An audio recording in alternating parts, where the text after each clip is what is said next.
সন্ধে হলে আমার পেটের মধ্যে ইঁদুর দৌড়াদৌড়ি করে। ইঁদুরের দৌড় থামানোর জন্য রান্নাঘরে গেলাম, গিয়ে দেখি তেমন কিছুই নেই। ফ্রিজ খুলে কিছু কাঁচামরিচ, পেঁয়াজ আর আলু বের করলাম।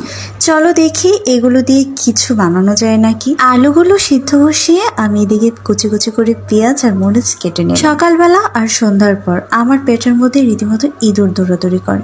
তখন আমার কিছু না কিছু খেতে হয়, না হলে আমার মাথা গরম হয়ে যায়। ওইদিকে অল্প একটু জিরে ভেজে নেব। জিরে ভেজে তারপর এটা বেটে গুঁড়ো করে পেঁয়াজ মরিচের উপর দিয়ে দিব। ওইগুলো যে সিদ্ধ বসিয়েছিলাম ওইগুলো হয়ে গেছে। ওইগুলো ভালো করে চটকে একটা ডো তৈরি করে নেব, তারপর পেঁয়াজ মরিচের উপর দিয়ে দিব। আর একে একে দিয়ে দিয়েছি পরিমাণ মতো লবণ, হলুদ, আর দিয়ে দিতে হবে পরিমাণ মতো ময়দা। তারপর সবগুলো ভালোভাবে মিশিয়ে মাখিয়ে নিতে হবে। তারপর ছোট ছোট চপের আকারে তৈরি করে নিতে হবে। গোল গোল না করে একটু চ্যাপটা চ্যাপটা করে করবে, তাহলে ভালো করে ভাজা হবে, ভেতরে আর কাঁচা ভাবটা একদমই থাকবে না। চপগুলো বানানো হয়ে গেলে তারপর ভাজা শুরু করে দেবে।